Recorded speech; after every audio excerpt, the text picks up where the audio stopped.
জায়গায় বড় ঠান্ডা নেই, ওই দিকে ঠান্ডা লাগবে। হাওয়া কম হয়ে গেছে। হাওয়া কমে গেছে। পতাকা কই? হ্যাঁ, পতাকা নাচছে না, তার মানে হাওয়া। আমরা জয়ন্তী নদীর বুকে ঘুরে বেড়াচ্ছি।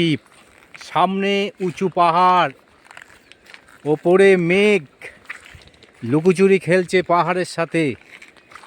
আমরা আস্তে আস্তে পাহাড়ের দিকে এগিয়ে যাচ্ছি।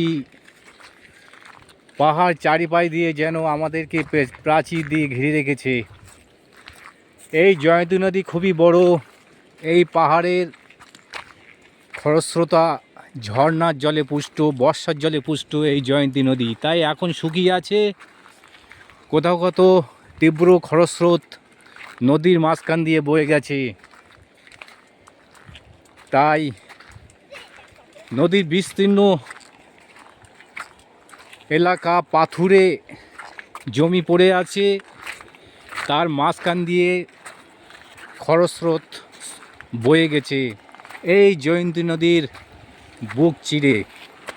সামনে পাহাড়, ওপরে মেঘ,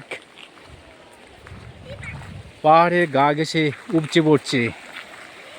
এই খরস্রোতা নদী জয়ন্তী নদীর বুক চিরে চলেছে তার ঠিকানাবিহীন উদ্দেশ্যে।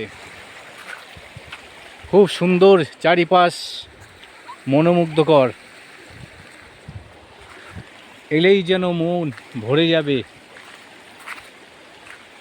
মনকে হরণ করে নেবে এই পাহাড়ের দৃশ্য। পাহাড় মেঘ একসঙ্গে একাকিত্ব হয়ে গেছে চারিপাশে, আর আমরা এই জয়ন্তী নদীর বুকে ঘুরে বেড়াচ্ছি খরস্রোতা নদীর জলের চারিপাশে। এই খরস্রোত নদী বয়ে চলেছে জয়ন্তী নদীর বুক চিরে। এই চারিপাশে পাহাড়, পাহাড়ের সাথে মেঘের লুকোচুরি, এক প্রকৃতির অবাধ সৌন্দর্য যখন এখানে মেলে ধরেছে, যা দেখে শেষ করা যাবে না।